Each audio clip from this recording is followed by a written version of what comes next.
Joshua chapter 6 verse 1 and 2. Mwari vari shoko raMwari rati Jeriko yanga yakakiwa hakuna aipinda kana kubuda, asi Mwari ndokubva ati kuna Joshua, tarira ndakupa, tarira ndakupa, see I've given you. Zvoreva kuti kune mamwe maonero ekuti Mwari vakadyara mauri. You believe God for something positive. More situation yaunana sekunge iri negative. Pregnant boy, happy to see you. So Jericho was tightly shut. As Mwari vari kuti tarira ndakupa. Zvoreva kuti ukava nemamwe maonero anokunda the natural sight that you have, une zvaunogona kuita. Why? Because Mwari vari kupa instruction. Go around Jericho. Go around Jericho. Go around Jericho. See, I have given you. So kukiwa pakiwa, but nokutenda Mwari amutitarira ndakupa. Zvoreva kuti iye kana akuita action yake asi kuita ari guided by what he is looking at, but ari guided by the word of God to Mwari vati kudi. Namwe yatina ngwa ndekusanzwa kuti Mwari vari kudi toshanda nemaonero atiri kuita, tonamata Mwari ngemaonero atiri kuzviita, toregera kunamata Mwari ngematauriro Mwari ari kuzviita kuti tive nemamwe maonero. So as a believer, I've come to tell you this. Let us learn or practice to see through the word, not to see through the eye. Bible rangu rinoti atifambe nekuona, sinofamba. We don't walk by sight, we walk by faith, which means sight can also be a hindrance to your faith, because as a man, as a person, you are trained naturally to walk by sight, but as a believer, you are trained to walk not by sight, but by faith. So faith is a spiritual eye and a spiritual ear. Rinoita kuti uone uye nemamwe manzwiro ari different. Joseph Piri, I pray for healing this morning in the mighty name of Jesus. Amen. So Joshua tonzi na Mwari, tarira ndakupa, look I've given you. Kuda kuti vari kutomudza usatarise pakakiwa, usatarise situation, but inzwa zvandiri kutaura, I have given you.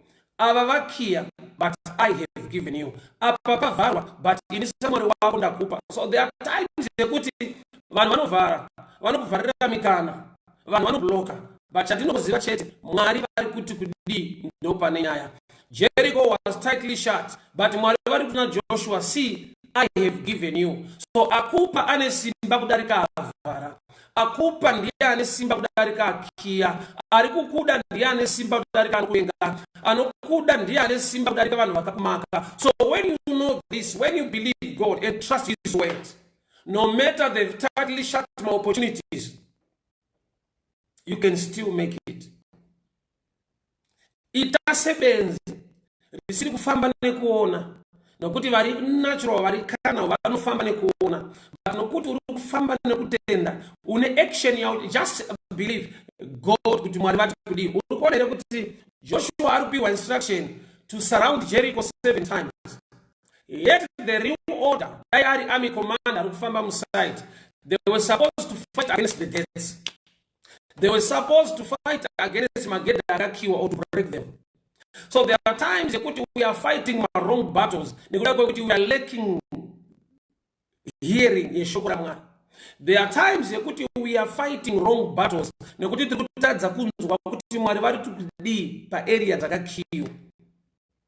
Mante baladia sakoba jaiga basadaka mahuga tabarando roshiata kila basando roboshike ndaya menta baradia sakondariaka liashayande liketerebo saliga daya mante baradia sakoba jaliga dayasa mente baradianda robo jaliga basaya katalamonde makana kamchene makatende kandana mata Mwari mangwana ni ano nyangwe pakavharwa vanhu vasingade asino kuti mimi munoda ende muri Mwari wa masimba ose ndinoziva kuti ndinopinda bedzi zvinoita bedzi 2024 Mwari masuwa akavharwa ane ineni. Chandinoziva kuti imi kana magadzira nzira munoigadzira nyangwe pasina fungidziro nyangwe pasina nzira.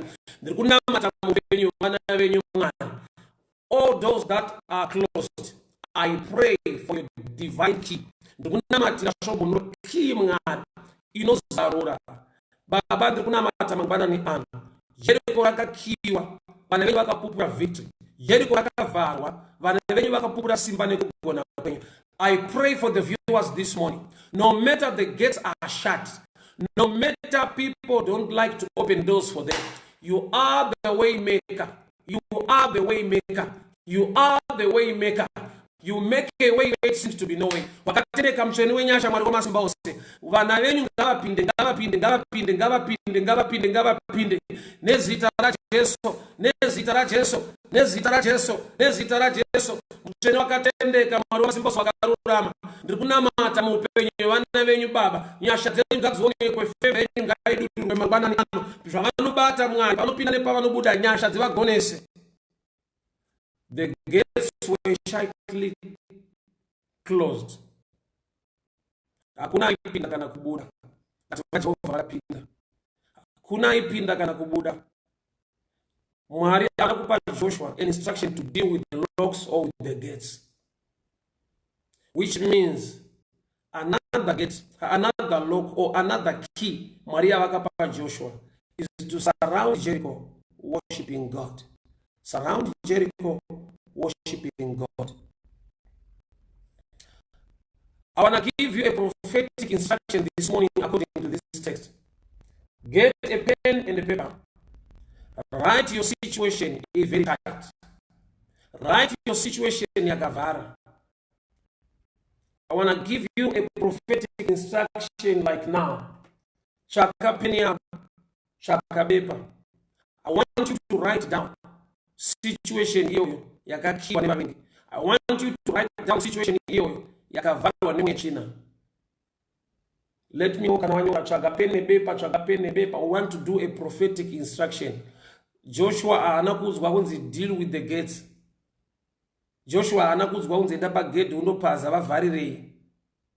Joshua wakapiwa a prophetic instruction kuti surround Jericho 7 times.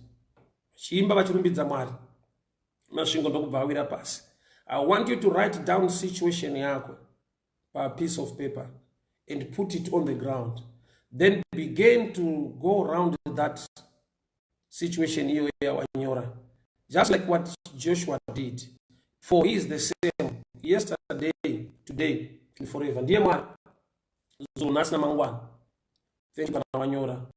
I want you to put it on the ground. Just a minute.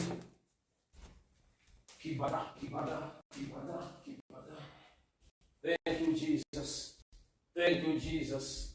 Thank you, Jesus. Thank you, Jesus. Thank you, Lord. Thank you, Jesus. Thank you, Lord. Thank you, Jesus. Thank you, Lord. Thank you, Jesus. Thank you, Lord. Thank you, Jesus. Right. Kana wanyora situation yako, kana wanyora issue yako, unoziva zvakavharwa nemuvengi, unoziva zvakabhuya muvenyu wako. So get a piece of paper, write that situation yakavhara, write that situation yakavhara, write the name of the company, write the name of the person, you know vanhu vari kufeta upenyu hwako, write whatever chinova blockage muupenyu hwako, and put it on the ground. And I want you to surround that condition, that situation, just like Jericho. Zvakaitwa na Joshua izvozvo. Mwari wedu ndiye wazuro nhasi namangwana. Get this prophetic instruction. Bible rinoti wakaisa pasi, wakatanga kutenderera, pakavharwa, pakakiwa. I hope wanyora situation yako, waisa on the ground, wanyora situation yako, wanyora condition yako, wanyora zvikunetsa nezvikukurwadza. Kana iri financial door really blocked, right? My finances be open. Kana iri situation yotano hwako, nyora kuti my health be restored. Every situation kana iri marriage yako, nyora kuti my marriage be restored. Just write it down, put it on the ground. Ndoda kuti una mari uyo uchirumbidza Mwari. They began to sing and worship God, surround the walls of Jericho 7 times. Bible note, and the walls collapsed. This is a prophetic instruction concerning a situation. So this is the prayer for this morning. Let us pray surrounding that paper. Do it just 7 times. That's 1, 2, 3, 4, 5, 6, 7. And a shout for victory. Just believe and know that. zvinhu zvemweya unenge upenzi kune vanoparara. Unenge upenzi kune vanoparara. You know your situation. Yawanyora pasi. You've surrounded that wall. Iyoyo. Baba tiri kunamata muupenyu hwevana venyu. Jeriko riri pamberi pavo. Kune enemy yavhara, kune vakiya, kune vasingade kuti vana venyu vapinde muwanano, kune vasingade kuti vana venyu vapinde business, kune vasingade kuti vana venyu vave neutano hwakanaka, kune vasingade zvakanaka zvamunoda kuti vana venyu vasangane nazvo. Madziro iwayo, mahozi iwayo akakiwa akavharwa. As we are surrounding, as we have surrounded the whole 7 times, you are the same yesterday, today, and forever. I decree and I declare victory, victory, victory, victory in the mighty name of Jesus. Vana venyu baba ngawarirwe nyasha, ngavasununguruwe. Madziro iwayo ngawire pasi, kurunga kwakaipa kwose ngakuwire pasi. May the walls of Jericho be broken in the mighty name of Jesus. May the walls of Jericho be broken in the mighty name of Jesus. Mashingo Jericho ngawire pasi.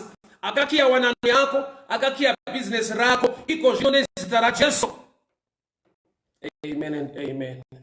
Sister, join me to Johannesburg tomorrow. Ndikuya South Africa mangwana tine service Manero. I'm joining my brother Apostle Chigodora. Kempton Park AFM 109. So you can come, we meet and greet, see each other and pray for each other there. Right around Kempton Park, Johannesburg, all night. You can come, I'll be there. And also Saturday, I'll be in Pretoria. And in a small group of people, and also on Sunday, I'll be in Jamestown. So I'll let you know as the day goes on, my venue, any time.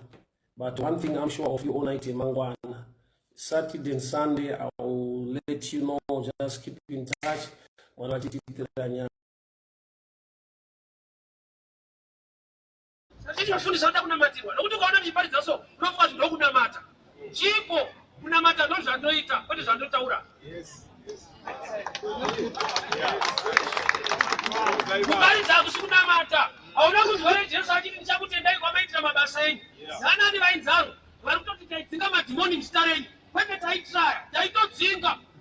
But you ain't seen all of us about nobody no poor much. Once when you are seeing those of Zimbabwe, but I find an answer. Who would sing on a singer?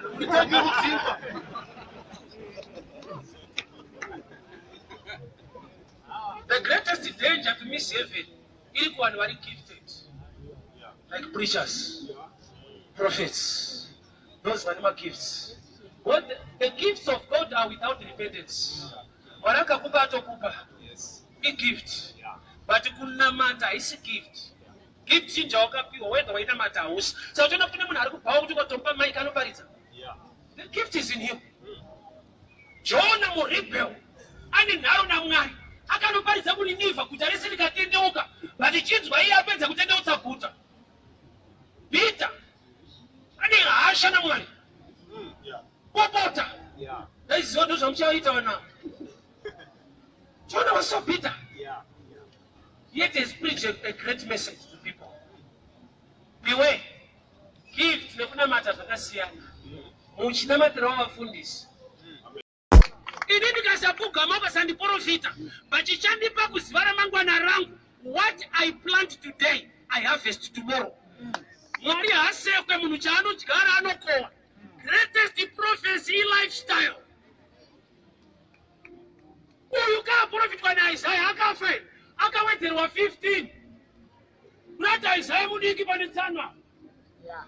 Isaiah Taura Rufu Yantaura 15.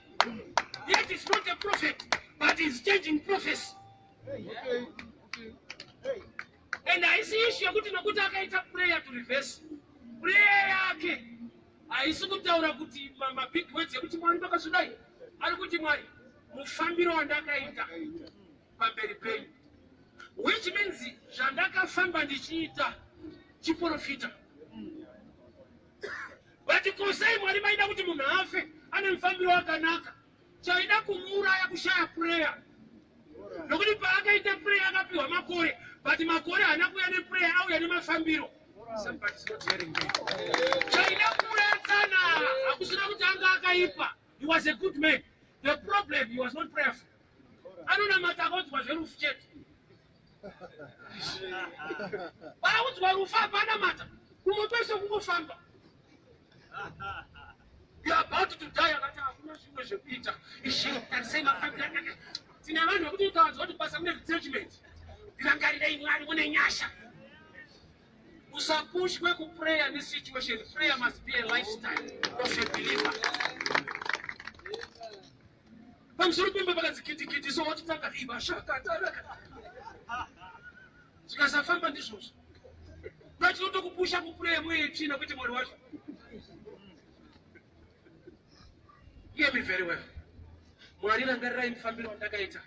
My family are reverse any negative prophecy. Is obeying the scriptures, living according to the ways of the Lord.